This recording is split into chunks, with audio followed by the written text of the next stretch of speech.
Okay, so now the recording has started. Hello, friends.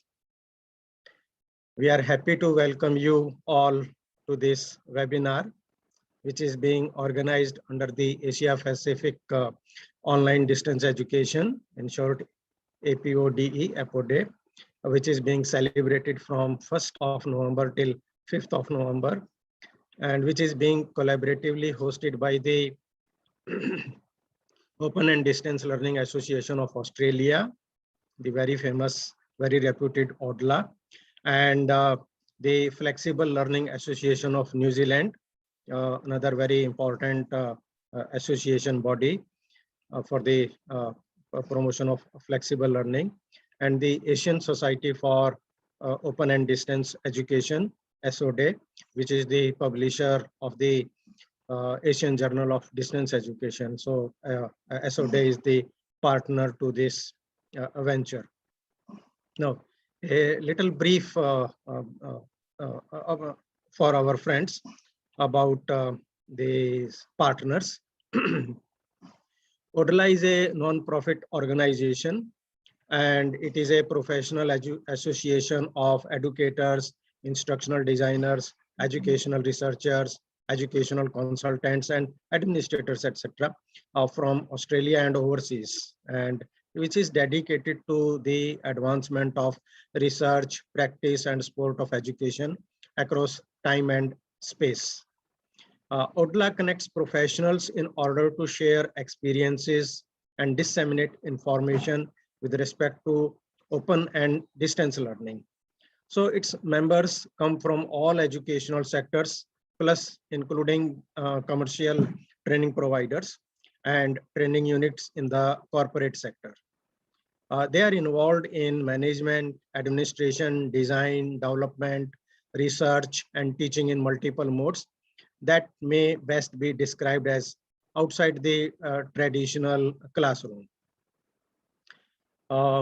The FLANZ, the Flexible Learning Association of New Zealand, is equally dedicated to enhance flexible learning practices across all sectors of education in New Zealand, and they advance current thinking and contribute to advance the current thinking and contribute to the research and scholarship in the field of open, distance, and flexible learning. It provides the distance and flexible learning community with a wide range of opportunities for professional learning, professional development in open, flexible, and distance learning, including online and e-learning. As we all are aware, in the year 2020, the COVID crisis put the spotlight on the value of investing in new flexible modes of education. And this exciting initiative, this APODE week, aims to both celebrate and build further capacity in online distance education in the Asia Pacific region. And that's why a series of freely available webinars have been made available during this week from leading practitioners and international educators working in the area. And that's why it is an excellent opportunity to critically reflect on the COVID experiences over the past means more than 1.5 years with global community of educators. And as we consider the role of new models of online distance education in the future. On 1st November, when this series was started, Trish Chaplin-Cheney, who is the ICDE ambassador for Oceania, outlined the UNESCO OER recommendations and also those recommendations that spotlight equity and inclusion factors across all educational sectors. So that was the first in this series. Then yesterday, the 2nd November, Professor George Wiltshire, Dr. Ellen Bernay, and Dr. Melissa Bond, they discussed lessons that we have learned from learners and other valuable insights into the online learning experience from students' perspectives. Now, today, Dr. Aras Bozkurt and me, we will discuss distance education in the new normal, implications for a post-COVID world.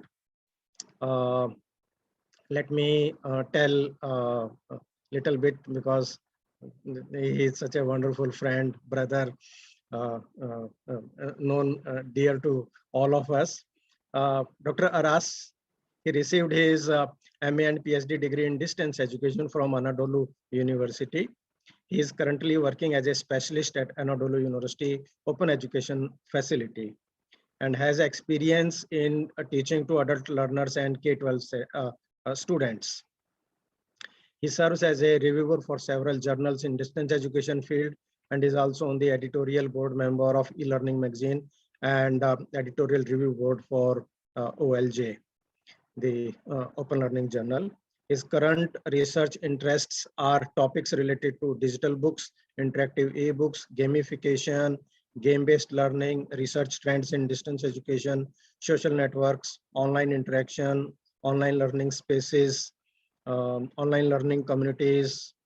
So he is also interested in critical theories such as connectivism, rhizomatic learning, pedagogy, emerging research paradigms such as social network analysis, sentiment analysis, and data mining. So I welcome you, Aras. Thank you so much for joining me with this. And just one sentence about me. I'm Ramesh Sharma, and currently I'm working with a public university in New Delhi, India, Ambedkar University, Delhi. Here I'm working as associate professor for instructional design. Prior to that, I was teaching in Wawasan Open University, Malaysia, as associate professor of education technology and learning resources. I have around 2 decades of working experience with Indira Gandhi National Open University, which, like Anadolu University, is another mega open university, as Sir John Daniel designated those universities which have over a million registrations. And in addition to that, I have a beautiful experience. I still consider as one of the most beautiful countries in the world, as director of distance education in Guyana, which is in South America. So as the CFTC expert of Commonwealth Secretariat from there. With this brief introduction about this webinar series and what we are going. So we have thought that first I'll make my presentation, and after that Dr. Aras will begin.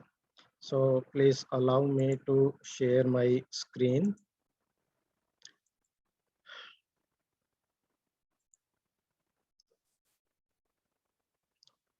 Okay, so here, as I told you that we are today discussing about distance education in the new normal, that and our focus would be on achieving intellectual renaissance. Now, this coronavirus, the COVID-19 pandemic, it was unexpected, unpredicted, and hit the entire globe when we were not ready. We never thought that it may happen. Although I'm reminded of a book, actually it was circulated on social media, that some author, I forgot the name of that novel. He had predicted that this kind of situation may come and what may happen, you know, those predictions, forecasts, etc. The nations which were once in a race for prosperity, they suddenly entered a race for survival. And it caused a rupture in the most glorious days of human history. This pandemic called attention to our incompetencies when we humans considered us to be the most superior. Sir Anthony Sheldon, he originally wrote the Fourth Education Revolution to critical acclaim in 2018, which focused on the impact of artificial intelligence and how a transition from the current factory model of education to a technology enhanced personalized education 4.0 could permanently change the role of teachers and democratize the learning process. The prevailing model of education is very old and does not adequate meet the needs of the future.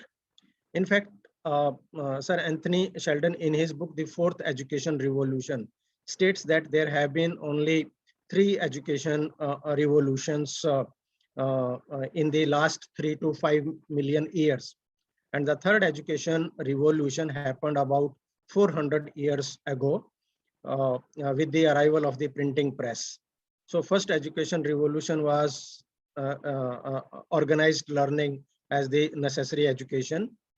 Second education revolution was the coming of schools and universities, that is as institutionalized education. And the third education revolution was printing and secularization, education for the masses. Fourth education revolution he considered as the artificial intelligence applications. Then after that, he brought out this COVID edition, the new book, which goes further to examine the impact of the global pandemic on education. And it assesses the latest advances in education technology and the current debate among thought leaders in the world. So in our reference, we identified that there are 3 waves of pandemic pedagogy. So, and if we conceptualize it within the scope of COVID-19, the development chronologically, the first wave as the face-to-face education began thousands of years ago and involves learner gathering together in the same place, same time to receive education. This mode of education has been the gold standard of education as it allows for eye contact between teachers and students. The second wave, screen-to-screen education, emerged from the development of information and communication technologies in the new millennium. And upon the advent of computers and online network technologies, teaching and learning on digital screens were largely adopted across the globe. And the third wave, currently the mask-to-mask education has been implemented in response to the pandemic. These masks worn to protect against the pandemic are now part of the new normal and have been accepted on account of maintaining the so-called gold standard of eye contact. These waves, in fact, demonstrate that the delivery modes of education are based on, say, false assumptions. For example, learning only occurs when it meets certain conditions, and that vary by local or global realities, and also by the needs of the societies.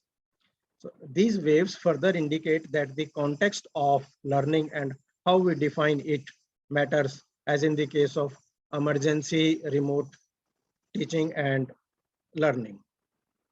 So this is quite interesting case I want to highlight from within India. The image on the left, which you see in the red multi-story building, is the next building to our in which we live here. And you see that there are some people standing in the balconies. The first floor here, one day when I was walking towards the boundary wall, I heard some loud voices, and I was curious to see that what is happening. And I found that there is a person, he using a megaphone speaking something about mathematics, and that raised my curiosity further, that how come a person is using loudspeaker and telling something about mathematics. And I noted that there are other people who were standing in their balconies and paying attention towards that.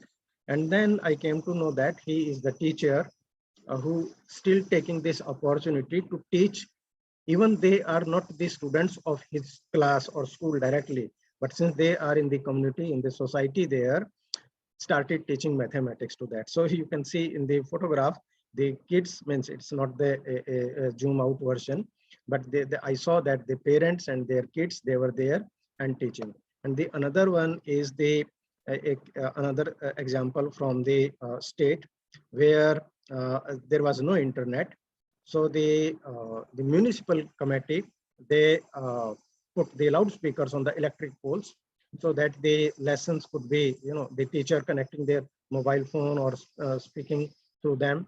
So as a matter of that, it forced us to take many measures to protect ourselves from the, the pathogenic effect. And then we had to find certain measures as emergency remote teaching and learning to put into practice so that the continuity of education is ascertained. Now, while these ad hoc arrangements, they were adopted and many best practices, they were, found, we also found that there were certain issues in which it was thought that what is happening in the classroom, we just put it into the using internet and computers, then that can lead to those same things. But that is not the case. So we need to be well prepared to adopt the new normal. And here the focus should be on humanizing education and guiding the educational practices through care and empathy. This was another thing that the normal, new normal, and next normal, they also came into vogue. And we have often spoken of the new normal, which rather implies, an evolving thing rather than to replace the old or something there. And that way, it is, a quite thing that if we think what was normal, or really is there was anything which was normal in there, because it has created a certain kind of this pandemic as a rupture in that normal, because that previously known normal no longer exists, and the new normal is real and it may be here to stay. And therefore, what we need to do is to reconstruct our future on the solid grounds by accepting the reality of this new normal.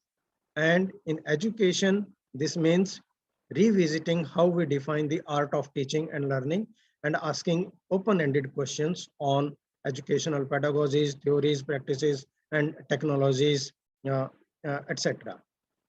Now, I want to take you to now in the South and Latin America, because the kind of experiences which we have gained, it has brought out certain, either the lacuna in our system or certain things which we did not realize. So here, this is a beautiful country, Honduras, which is, and it is also known for floods, storms, hurricanes, etc. And this is Choluteca River, which every year's, it was causing disruptions into the life of the people.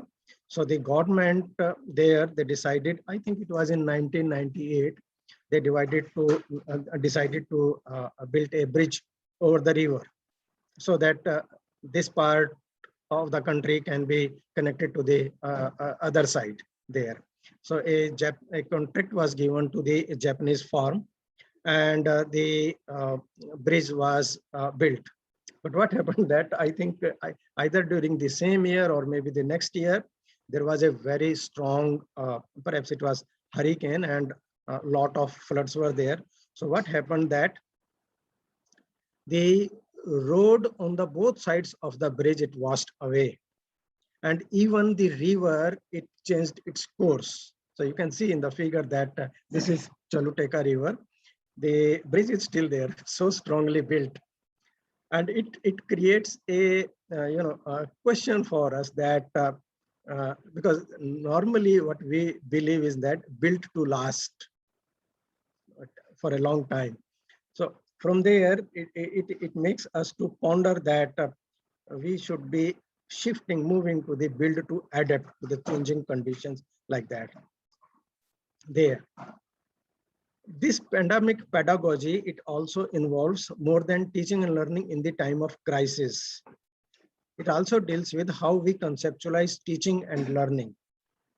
And based on the views of these learning ecologies, pandemic provide this pedagogy, it provides the opportunity to apply asymmetric designs, that is teaching and learning as an emergent practice based on the needs of the learners, or to pursue pedagogical minimalism, that is the meaningful teaching and learning for the sole purpose of teaching and learning, and say nothing else, where the focus is on adopting a humane approach of care and empathy on the equalizing power relationship in the learning through equity and justice.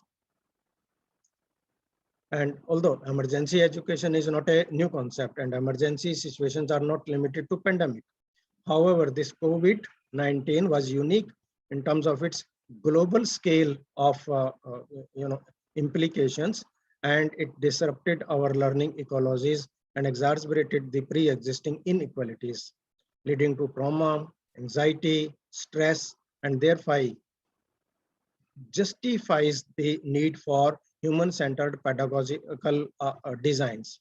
Therefore, there is an urgent need for inclusive designs to remove the contextual barriers and further stress the importance of creating the environment where the learners are listened to, cared for, and means because especially they may feel vulnerable during these difficult times. So we need to pay attention to the importance of empathetic communication with them.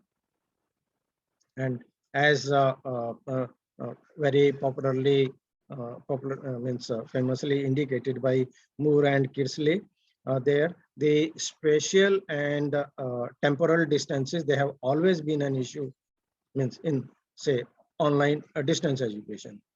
So to mitigate the problems associated with these issues and to support the distance education modes, like the hybrid or blended learning, the technologies, they have been widely adopted in the educational landscape. Although most efforts have been aimed at using technology to reduce the spatial or temporal distance, the transactional distance, referring to psychological and communicational distance, is actually more important than this so-called spatial or temporal distance. And there should be efforts to reduce it. Finally, the affective proximity for that, because from the perspective of care-oriented, human-centered pandemic pedagogy, our efforts should focus on affective aspects of teaching and learning. And therefore, in the ecologies of learning and affective proximity is equal as important as transactional distance from there. And thus, we can argue that the old normal is problematic because it perceives learners as objects rather than subjects. And if we wish to raise individuals who will change and transform the world, then it is imperative that the learners are seen as subjects in order to facilitate their intellectual liberty and growth. And now, more than ever, we need critical minds that question the world around us, as is happening in COP26 in Glasgow. But most of these educational systems see learners as passive receivers and use education to shape their minds, not to liberate them.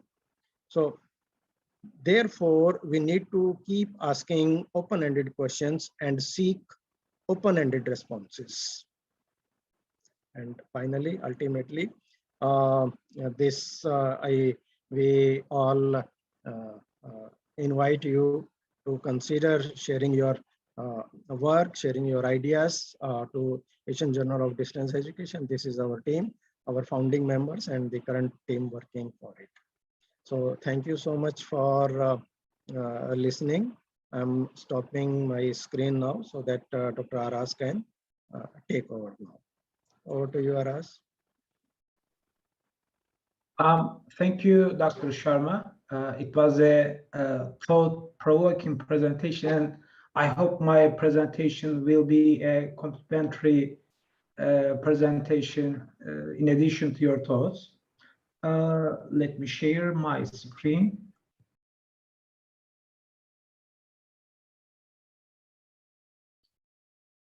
Well, I guess you see my screen now. Yes, please. Yeah. Hello, everyone, and hello, world. Whatever your time zone is, you can pick up a good morning, good afternoon, or good evening, or good night. And I also want to say merhaba in my mother tongue, which means hello in Turkish. I am Aras Bozkurt, an associate professor of distance education at Anadolu University, Turkey.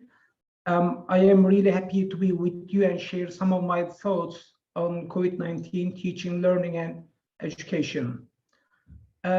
Actually, the following slides will provide reflections from the editorials, which provided some major themes, and you can see these publications on the slide. What Jim Wallis says perfectly illustrates what happened during the COVID-19 pandemic. He says, sometimes it takes a natural disaster to reveal a social disaster. In our case, a butterfly flapping its wings was enough to reveal the global social disaster. At the end of the day, the lesson learned was so simple. With online, offline, and on-site connections, the world is a global village, and a butterfly flapping its wings in Asia can cause a hurricane all around the globe. Currently, it seems that the global education system is in the middle of this hurricane. The COVID butterfly flapped its wings and a compulsory shift in our paradigms has occurred. The COVID-19 pandemic was unexpected, unpredicted, and hit the entire globe. Nations suddenly entered a race for survival, which indicates that we need to reset what we know, learn unlearning, and then learn the relearning. In fact, today we are living in a strange new world where to be social means to keep distance, and weirdly, to be labeled positive has negative meanings. These developments suggest that we are on the brink of a new future where time would be understood in terms of BC and AC to indicate before and after COVID-19. In fact, we are going through a global reset of many things, including education. The COVID-19 pandemic has been more than a crisis. Maybe it has been a global wake-up call to change our paradigms and the way we perceive the world. Not surprisingly, the pandemic has altered the way we interpret the normal as well as the way we live. The interruption of education and the derivations of normal suggest that we are experiencing an extraordinary time, one marked by major shifts in the way we understand and interpret different areas of life. Accordingly, new implies evolving rather than contrasting or even intending to replace the old. We can argue that after the COVID-19 times, we need to focus on the future to avoid the temptation to go back to the normal, as most of the problems reside in the past or in the normal we once knew. In this transition process, our minds can trick and deceive us into going back to the normal by perceiving the past as a comfort zone and the future as a challenge full of unknowns and uncertainty. However, To see things this way would be an illusion, considering that there has been many mistakes in the normal. The previously known normal no longer exists, and the new normal is real and here to stay, and therefore we need to reconstruct our future on solid grounds by accepting the reality of the new normal. In education, new normal means revisiting how we define the art of teaching and learning, and it requires an inquiry on educational pedagogies, theories, practices, and technologies. And I think it is time to revisit what we know about the traditional educational systems and our assumptions. Accordingly, as an outcome of the measures taken worldwide to slow down the pandemic, more than 1.6 billion enrolled students of all ages from all around the globe experienced interruption of education, which equals nearly 90% of the global student population. As a result of this interruption, emergency remote education is put into practice. The educational practices during the COVID-19 pandemic are denoted with different terms in different countries. However, actually these terms do not quite capture what is being practiced during the interruption of education, and thus these practices can be better described as emergency remote education. The remarkable difference between emergency remote education and distance education, as we know, is that the latter is an option while the former is an obligation. Such an understanding is crucial because misconceptions in definitions would lead us to misconceptions in practices. While the emergency remote education provided temporal solutions, it also led to educational sins. In pivoting to online emergency remote education, as seen in the failure of copying traditional face-to-face education and pasting it to online education, the same simple mechanism of copying and pasting cannot be applied.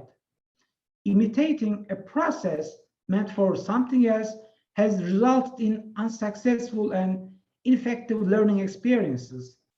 To heal this situation, the benefits and positive features of distance education need to be explained, advocated, and promoted, and I believe the audience of this webinar will be very helpful for this purpose.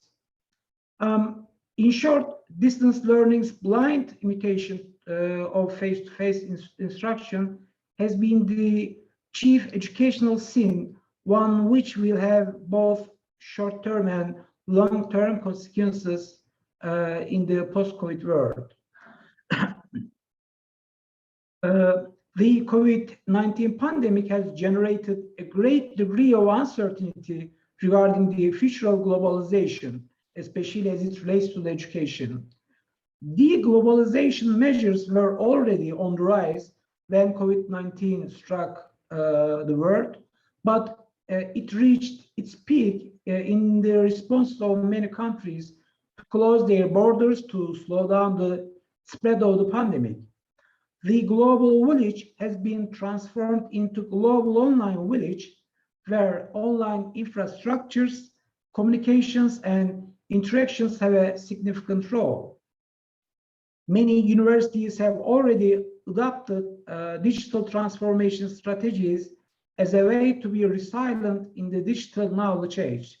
And this trend has now accelerated on account of the COVID-19 pandemic. As such, digital ecosystems have emerged. In creating a digital presence, a digital twin needs to be birthed. In other words, physical campuses are reproducing digital versions of themselves. However, the great onlining and online learning ecologies will also bring many future challenges. For instance, how will we regulate these spaces? How will learners form their digital identities? How will we ensure equity and justice? How will we react to events of racial, religious, ethnic, social, and economic discrimination? And how will we ensure and enable efficient, effective, and sustainable teaching and learning process? In short, in addition to opportunities offered by digital twins in the digital ecosystems, there will be many challenges that we must be proactive in addressing and managing. Though the fatigue is largely related to our physical or mental performance, more recently, it has been linked to the digital tools and or spaces we use during the online education. However, the recipe to prevent digital burnout and fatigue is relatively simple. Apply the best theories and practices of online distance education and design actual learning processes rather than processes with techno-fetish designs. And more importantly, I think we must give up copying and pasting face-to-face education to online distance education. There are many other issues that we need to consider. One of these issues is surveillance, ethics, and data privacy. In a panoptical society, the data that is collected through surveillance is the new oil. Beyond issues of mining digital footprints, violations of privacy, and mass surveillance, the real concern is the imposition of these features of the panoptic society will lead to our acceptance and normalization of them. It may be certainly easy to accept that the year 2020 was awful, but the year 2021 will be better, and 2022 will be a much better and happier year. I hope that, yes, we are still in 2021, but we must ask ourselves, are we really living in 2021, or are we on the verge of descending into George Orwell's 1984, a time which depicts a dystopian world where mass surveillance was normal? The digital divide, which refers to the gap between those who have and do not have access to computers and the internet, is a term that has evolved over time and emerged in new forms.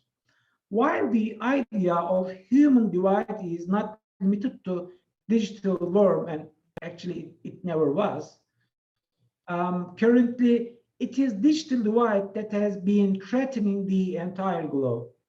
And while we are already well aware of the cultural, religious, ethnic, and economic divides that separate humanity from an educational perspective, we are now witnessing that the digital divide is far greater than we imagined, as it is responsible for inequalities and injustices.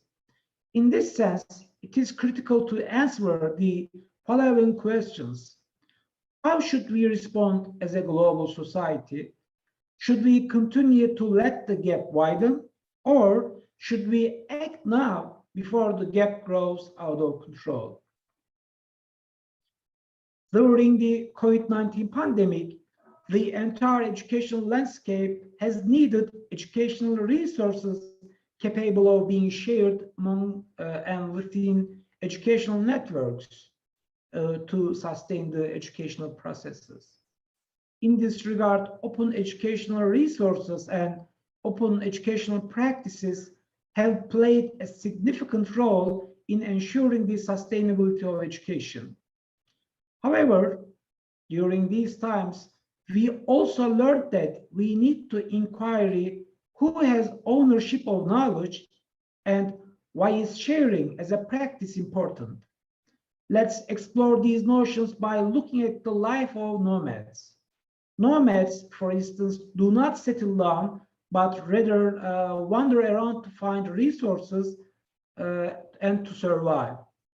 Such a way of life made sharing as a vital skill for nomads.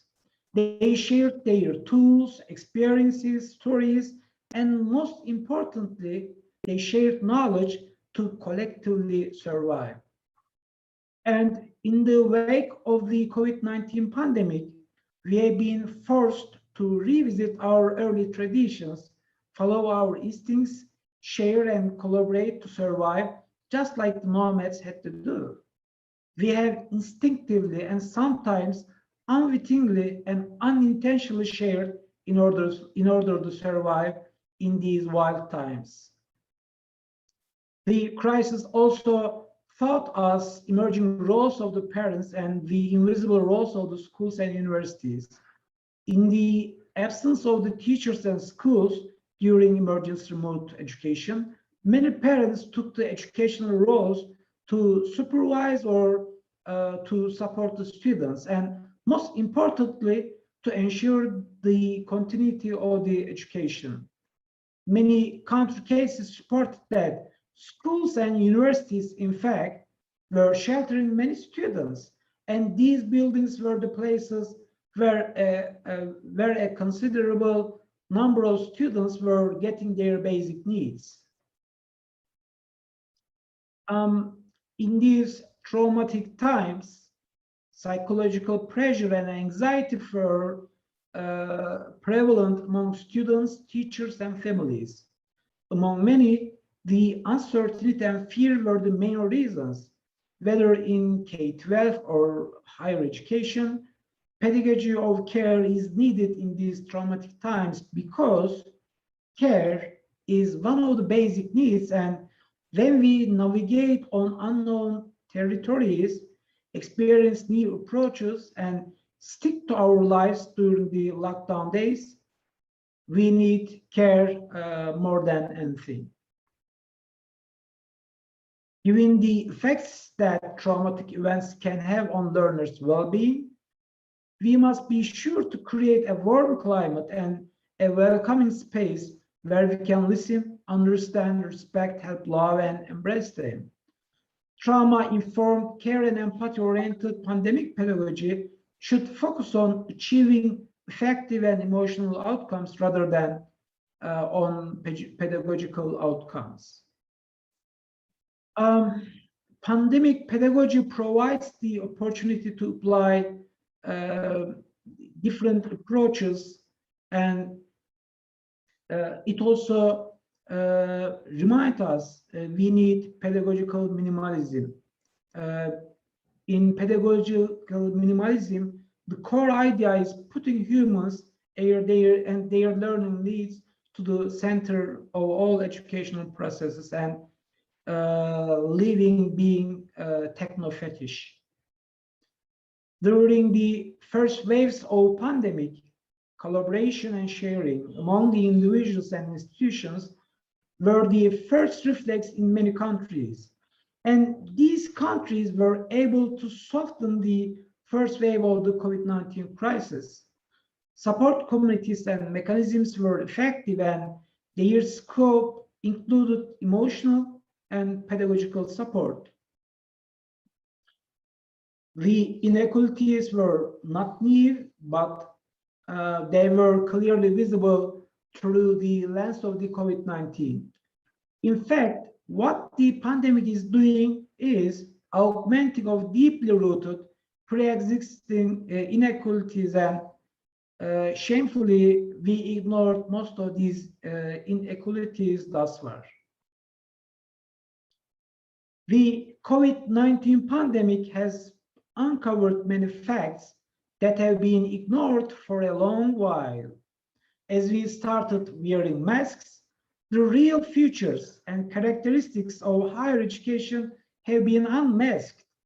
And now we can see higher education with no clothes. And if higher education is naked, with nothing to cover its faults, we can and we should scream out, the emperor has no clothes. That's one of our primary objectives now, to reshape the higher education and to say that higher education has no clothes. We also learned by experience that the soft skills and digital competencies were necessary for the implementation of the emergency remote education. Unless we can use these tools effectively, investing in hard technologies such as computers and internet, this will not contribute to creating success stories. However, soft technologies such as theories and approaches are equally important, and we need the right mix, a harmony between these technologies. Following the new normal, there will be a tendency to adopt blended or hybrid modes of education. This comes from the idea of blending the strengths of one type of mode and neutralizing the weakness of the others. This means that we will be able to provide more flexibility, openness, and more importantly, different entry points for those who seek for knowledge. On the other hand, as educators and educational institutions, how well we are prepared for hybrid and blended learning. To conclude, it is high time for higher education to renew, recalibrate, and reposition itself in the educational landscape. This would require the institution of higher education to regenerate itself and be born again, like the phoenix. It needs to rise from the ashes, but to do this, it must first face the flames. In this context, what should educators do? How can they create an ideal learning ecosystem? Denon offers a good starting point by proposing that our educational understanding should be shaped by the following priorities. People should be first, content should be second, and technology should be third. In the end, technology and education are meant to be for the people, and such an approach should always be our mantra as educators. We have to center our arguments on the human, not the technology or the content. Similarly, Chow reminds us that teaching and learning are primarily about human beings, for human beings, and by human beings. And I think this is one of the critical notions that we have to remember, especially during these hard and tough times. In line with these thoughts, it is also argued that what we teach in these times can have secondary importance. We have to keep in mind that students will remember not the educational content, but how they felt during these hard times. With an empathetic approach, the story will not center on how successfully deliver the educational content, but it will be on how learners narrate these times. This presentation as a part of this webinar provided an outlook to the pandemic and its educational consequences, and depicted how we survived to keep teaching and learning during the COVID-19 pandemic. But the question is never what we did in COVID-19 pandemic, but what we will do for upcoming interruptions. Will we learn from our mistakes, or will we repeat our mistakes? As a final reminder, I would like to note that in the educational kingdom, context is the king, content is the queen, quality is the crown, and care and empathy are the kingdom itself. This kingdom is built upon and ruled by founding principles, equity and justice, and is committed to inclusivity, diversity, and accessibility. The inhabitants of this kingdom are in seek for meaning, knowledge, and wisdom to realize themselves, transform their environments, and make the learning ecology a better place, not only for themselves, but for everyone and everything. By its definition, An alchemist transforms or creates something through a magical process. In his magnum opus work, The Alchemist, Paulo Coelho narrates that when you want something, all the universe conspires in helping you to achieve it. Inspired by these words and the way alchemists are defined, it is our hope that educators will take the role of the alchemist and develop, refine, purify, and perfect the educational system to achieve a learning ecosystem that works for everyone. As educational alchemists, we should dream of a better future, fight for it, work for it, to ensure that education evolves into its true and ideal form. Thank you for being here and listening to me. I hope you are not bored during the presentation. If you have any questions, you can use the chat box. Thank you, Aras, for this wonderful presentation. And okay, friends, thank you for your support and listening to the presentation. If there are any questions, then you are most welcome. And Aras, I'm making you the host now because after 10 minutes, I may have to switch over to the other event. In that case, you can close it if it extends.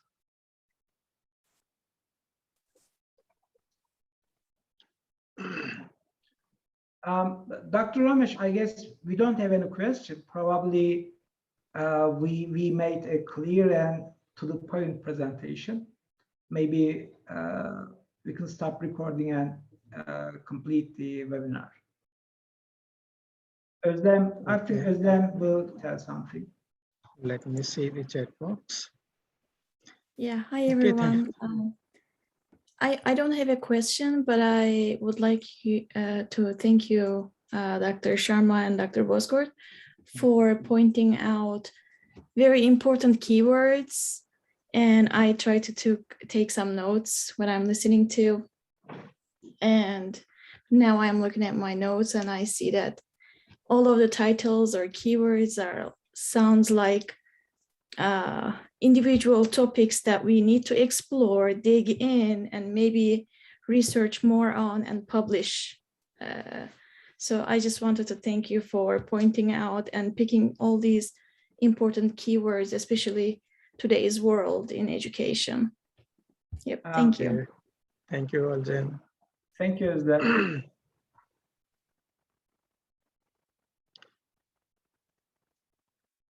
Okay, friends, then thank you so much. Okay, Aras. Okay, Alev has a question, please. Yeah, I can take the lead. Yeah. Actually, the future is about blending the learning in higher education, because thus far we always ignored the power of the blended learning. But now COVID-19 is forcing us to change. But like countries, Turkey, actually, you know, we always go back to the normal. I mean, for example, in Turkey, in K-12 and higher education, decision makers are insisting on practicing face-to-face education. And I think Dr. Ramesh mentioned in his presentation, face-to-face education is not the gold standard. Actually, it is also not true to compare blended learning, face-to-face education, and online distance education. As long as you design these processes good and well, they will all work. I think the problem, do we really need face-to-face education in the whole educational ecosystem, or should we shift to online distance education or blended learning in the whole educational ecosystem? You know, my perception is that the future is not trying to select one of these sides. I mean, rather than black and white, now we realize that there are different shades of the gray. So these shades will be visible with the blended learning.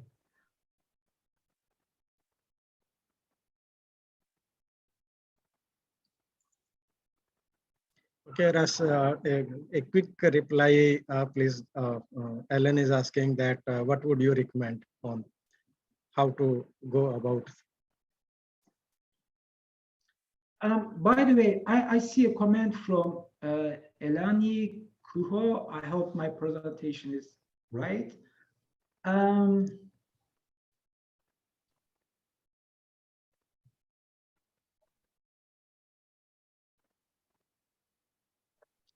Okay.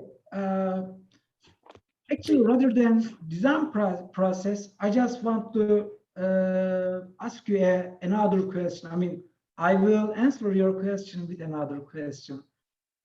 Yes, we are talking about putting the humans, learners, to the center of learning process. But whatever the learning process is outlined, maybe it is really well structured. I think we always care the empathic approaches. Just go back to the future. Remember your K-12 or higher education processes and think about the teacher you remember now. Probably it was he or she was not the best teacher that taught you a subject, but who demonstrated some empathetic approaches. So what we mean about pedagogy of care and empathy is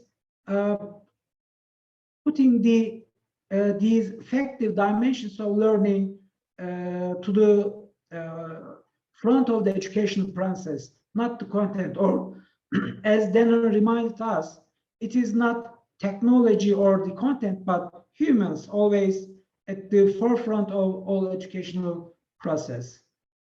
Rob, okay, thank you. Oh, Som is also here. He is the editor of Distance Education. We are very honored to see you here. Aras, I have made you the host. So okay. After this, would you like to close it? Because I got a call from my next event. All right. Yeah. And friends, thank you so much for your support to this session. And take care and see you again very soon, all of you. Thank you. Aras, you can continue. All and right. Once it is there, you can stop the recording also. Okay, all right. I just want to make a brief comment to Son Naidu's message. Yes, you are truly right. The future is about mixing and matching, and like the discussion of global north and global south, or being on the right or left political side. I think even in the educational process, we have to stop creating different polars that widen the gaps, that puts us categories. This is for the practice and also for the pedagogy. And if I comes to the earlier question by Alev Ateş Çobanoğlu, it is right time to explore the beauty of the shades. I think that's all. If there is any question, I can take them. If not, I will stop recording and leave the webinar. I think that's all for now. Thank you, everyone. Thank you again. There are other webinars you can check from the ODLAA's webpage or ODLAA's Twitter handle. I suggest you to register these events, and there will be another webinar by Somnaudi and Christina. Thank you. She just shared the link. See you around. See you somewhere online.